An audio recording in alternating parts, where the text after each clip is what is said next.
Você pode estar treinando velocidade, força, resistência, explosão e os seus atletas continuarem duros dentro de quadra. Isso pode ser porque o problema não é a preparação física, e sim a falta de estímulo na coordenação motora. Mas sabe o que é pior?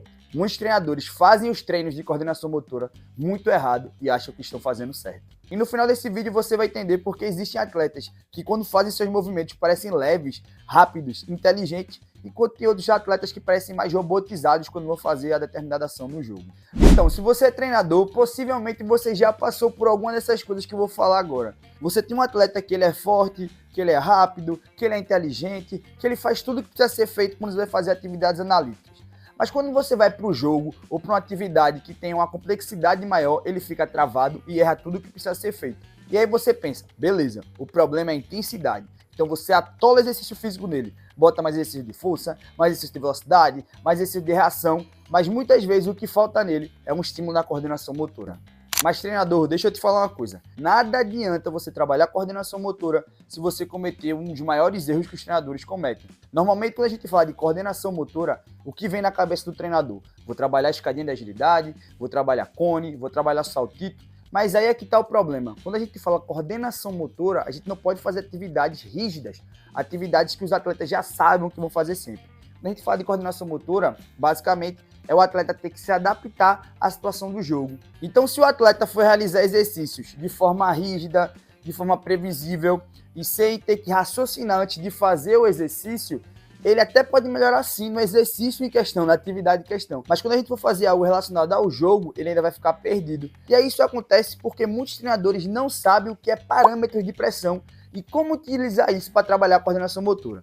Então não se preocupa que ao decorrer do vídeo eu vou te ensinar o que é parâmetro de pressão e como você pode utilizar ele para fazer com que seu atleta evolua na coordenação motora. Então, essa parte aqui é o que separa realmente de um treino eficiente de um treino só bonito. Nada adianta você fazer atividades mirabolantes se seu atleta não vai ser estimulado para tomar uma decisão. Então, comece a criar estímulos, tanto sonoro, tanto visual, tanto como objeto realmente, para ele poder pensar uma atitude antes de realizar. Desse jeito, seu atleta não vai aprender só a repetir, ele vai aprender a observar o ambiente, observar a situação que está acontecendo e aí pensar em tomar uma atitude, tendo uma atitude mais eficiente.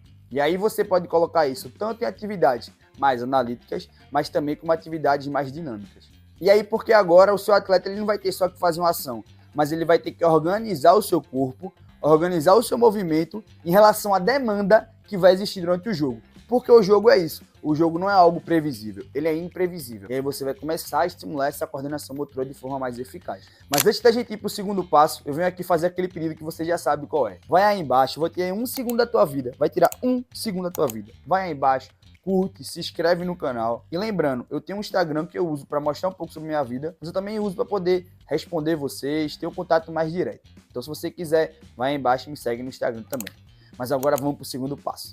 E aí, indo para o segundo passo, a gente precisa entender, treinador, que o treino precisa ter uma variação de estímulos. E quando eu falo isso, é porque o nosso cérebro, o cérebro do atleta, ele vai se adaptar à demanda que se é colocada sobre ele. Então, quando você vai fazer uma atividade, não quer dizer que ele vai saber aquele movimento realmente no jogo, mas sim que ele vai se adaptar à atividade. Então, como é que você pode fazer com que ele vá tendo várias adaptações para poder transmitir para o jogo, para poder fazer essa transferência para o jogo, na verdade? Basicamente, é usando os parâmetros de pressão. E aí você vai dizer, mas o que é parâmetro de pressão? Basicamente, são desafios que a gente vai colocar, desafios, restrições, que a gente vai colocar sobre aquela atividade para fazer o que ele sempre esteja se adaptando, assim sempre aprendendo algo diferente na mesma atividade. Por exemplo, fazer uma atividade de deslocamento na quadra. E aí eu posso fazer uma atividade usando o parâmetro de pressão para poder mudar. Então ele vai correr em linha reta. Mas aí depois eu vou apitar, que vai ser um estímulo sonoro, e ele vai ter que trocar de direção a cada pique. Isso é só um exemplo. Aí você vai falar, beleza, mas quais são os parâmetros de pressão? Os parâmetros de pressão são 6. Então vamos lá.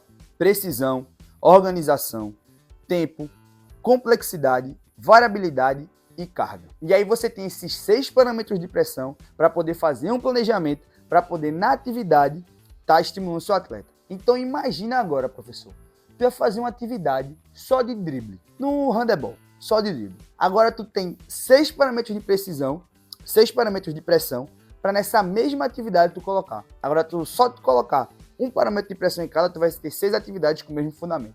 Por que a gente faz isso? Porque no jogo, o jogo ele não vai ter só um parâmetro de pressão. Ele vai ter o tempo, ele vai ter a pressão, ele vai ter a complexidade. Então, quando você vai adaptando isso, seu atleta vai entendendo como faz para poder ter essa transferência para o jogo. E aí, treinador, agora eu preciso que você pense comigo e aí comente essa resposta aí embaixo. Será que os nossos atletas realmente são descoordenados ou, por muito tempo, a gente só fez treinos desconectados do contexto do atleta? Porque se for isso, a culpa não é do atleta. A culpa é de como nós, treinadores, passamos os exercícios para ele. Então, indo para o terceiro passo, que eu acho que é o mais importante de todos, é colocar contexto nas suas atividades de coordenação motora. Tem muitos treinadores que fazem atividades de coordenação motoras isoladas do contexto da sua modalidade. E quando você faz isso, treinador, você restringe a evolução do seu atleta. E eu falo isso porque a sua modalidade, e aí pode ser qualquer uma, ela vai ter um contexto que é muito caótico, é muito imprevisível. Então, por que você acha que você fazendo uma atividade de coordenação motora separada, sem nada a ver com a sua modalidade, vai dar certo na hora do jogo? E eu falo isso porque, por exemplo, no futebol, no futsal, quando o atleta vai fazer o gol, ele vai chutar, ele precisa estar olhando para o seu adversário, ele precisa estar olhando para o seu colega, parceiro de equipe, para ver se é melhor um passe. Tem que pensar se ele tem que fazer um drible ou se ele vai chutar dali mesmo. E aí você acha realmente que uma atividade coordenativa isolada vai fazer o que ele tem esse ganho qualitativo da coordenação motora? Eu acredito que não. E esse é o maior erro, porque muitos treinadores não fazem essa conexão porque acreditam que a transferência é automática, mas a transferência não vai ser automática. Então vou te dar uma dica, professor. Para de trabalhar coordenação motora de forma isolada. Comece a utilizar os parâmetros de pressão que tu aprendeu hoje ao decorrer dos teus treinos. E aí, óbvio, possa ser que você pegue um dia específico para botar muita atividade coordenativa. Mas se você for estimulando os seus atletas a cada treino com uma atividade que seria só uma fila, só um passe e arremessa, só um drible e chuta, com alguns parâmetros de pressão, você vai fazer com que o cérebro dele seja estimulado todo dia.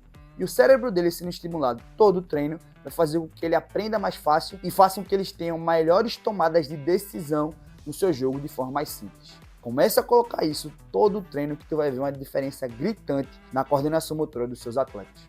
E aí talvez, treinador, ensinar coordenação motora não é ensinar o seu atleta a fazer um movimento perfeito, mas sim ensinar o seu atleta a fazer ou adaptar aquele movimento a uma situação difícil que ele vai ter na hora do jogo. Até porque o jogo ele é imprevisível, ele é caótico, então quanto mais coordenado ele for, melhor vai ser aquela tomada de decisão para aquela situação que ele vai ter no jogo. E aí, treinador, talvez ensinar sobre coordenação motora não seja ensinar para o seu atleta um movimento mais refinado, um movimento perfeito, mas sim fazer com que ele aprenda a tomar a melhor decisão no ambiente mais imprevisível possível. Até porque as nossas modalidades, elas são imprevisíveis e são caóticas. E aí você vai perceber que o atleta mais coordenado não é o atleta que faz o movimento mais bonito, e sim o atleta que toma a melhor decisão. Então, se você quer trabalhar coordenação motora de forma eficaz com seus atletas, você tem que parar de pensar em apenas exercícios, mas sim em problemas motores e como eles vão resolver. Então, treinador, pensando em você, que quer começar a melhorar a coordenação motora do seu atleta, que quer começar a pensar a como planejar melhor os seus exercícios, consequentemente planejar melhor os seus treinos, eu deixei preparado para você uma aula sobre o que é o treinamento esportivo e como aplicar ele de forma prática no seu treino amanhã mesmo. Então você vai aqui nesse vídeo, vai lá, acessa, vê ele direitinho e comenta lá que veio por aqui. E se quiser, comenta até lá o que tu achou do vídeo. Então, tamo junto e até a próxima aula. Falou!